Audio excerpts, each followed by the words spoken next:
Hoy está conmigo mi candidata al Premio Nacional de Periodismo, Mónica González. Hola, Mónica, ¿cómo estás? ¡Qué vergüenza! No te dé nada de vergüenza porque andábamos sacando firmas ahí en la Marcha de la Igualdad y por todas partes. ¿En serio? Hay mucha gente que está detrás de tu candidatura. Con Mónica vamos a hablar con un libro que fue fundamental, trascendental en su vida como periodista, que se llama La Orquesta Roja, de Gilles Perrault. Dime, ¿en qué circunstancias te encontraste con este libro? Yo leí ese libro a fines de 1974 lo encontré y me lo devoré. Quienes me introdujeron en ese libro fueron sobrevivientes de los campos de concentración, periodistas sobrevivientes de los campos de concentración. Y me dijeron, este libro tienes que leerlo. O sea, ellos estaban apasionados, ellos estaban... Es decir, yo no entendía el estado de exaltación. Y la verdad es que casi no dormí. Ahora, ¿cuál es esa exaltación que veían las personas que te lo recomendaron, que sentiste tú, que tanto transformó tu visión de la vida, incluso de lo que tú querías hacer en la vida? Cuando hay periodos tan traumáticos como la Segunda Guerra Mundial, la historia de ese proceso hasta hoy nos sigue asombrando y nos sigue estremeciendo. Y nos sigue estremeciendo porque se escribe no solamente para no olvidar a quienes mataron y asesinaron y provocaron tanta destrucción como es el nazismo, Hitler y los suyos, sino que a sus cómplices, grandes empresarios que ganaron mucho dinero, y a sus víctimas, que no son solamente los judíos en el Holocausto, por quienes tengo una gran admiración, sino que todo aquel que fue resistente, llámese comunista, socialista, o simplemente un liberal resistente, y que los metieron en los campos de concentración y los quemaron, y muy pocos sobrevivieron. ¿Cómo funciona esta Orquesta Roja? Esta red de inteligencia, que no existe otra red de inteligencia más poderosa y más eficiente que la Orquesta Roja que dirigió Leopold Trepper, un judío polaco comunista, y se convierte con algunos de sus amigos judíos en un opositor que deciden que hay que hacer algo importante. Y se convierte, por lo tanto, en un empresario muy importante, en un proveedor de caucho. Y se convierte en el principal proveedor de caucho de las tropas de Hitler. Esta red fue tan eficiente que logra enviarle a la Unión Soviética la fecha de los principales hitos del avance y de la invasión a Rusia por las tropas de Hitler.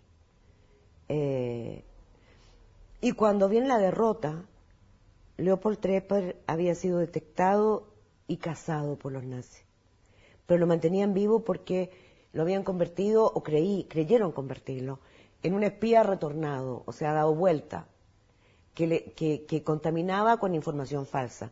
No se habían dado cuenta que Trepper se las ingenió para alertar a los rusos que la información que enviaba era falsa. Trepper tiene incluso se consigue una mujer falsa, pero de la cual se enamora y ella se enamora perdidamente de él, que es una condesa, la señora de Winter. Y su verdadera mujer, una judía, Liuba, vende pescado en Moscú. Es tan conmovedora la historia de cómo se van ligando, de cómo se van introduciendo mujeres, hombres y jóvenes, muy jóvenes, en esta gran orquesta, que tú no puedes soltar este libro hasta que lo terminas y no puedes dejar de derramar muchas lágrimas. Por ejemplo, los alemanes no sobrevive nadie.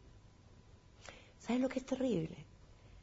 Las mujeres de esos alemanes, para conseguir secretos, tuvieron que prestar su cuerpo, acostarse, no como prostituta,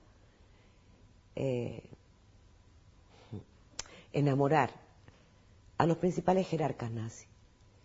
Bueno, Alemania del Este, comunista, no les rindió homenaje por eso. Las encontró burguesas, las encontró inmorales. Es muy patético cómo las historias de heroísmo en la gran historia universal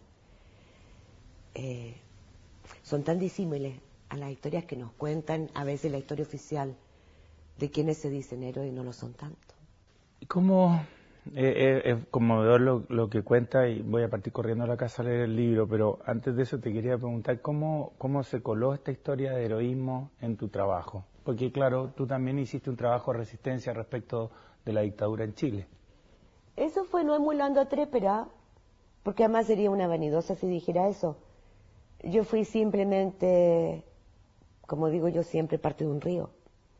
En Chile fueron miles la gente anónima que resistió la dictadura. Yo no hice más que ser parte de ese río. Y me gusta mucho ser parte de ese río.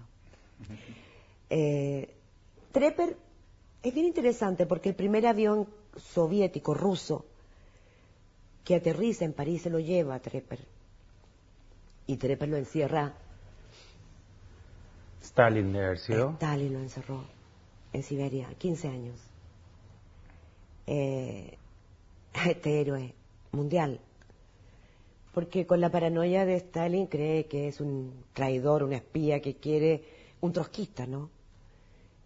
Nada más lejos que eso. Y cuando sale, entonces él vuelve a Polonia con su mujer Liuba y sus 2 hijos, que habían vivido años muy pobres, de mucha miseria. Y vive tranquilo, anónimo, hasta que vuelve en la Polonia comunista una nueva oleada antijudía muy fuerte. Y entonces Israel le dice que se vaya. Y sale de Polonia por primera vez, y la primera entrevista que da la da en París, a propósito de este libro. Gilles Perrault lo había encontrado, era la primera vez que contaba su historia. Él escribe después su propia historia, no lo desmiente Gilles Perrault. Y yo vi esa entrevista y lo conocí.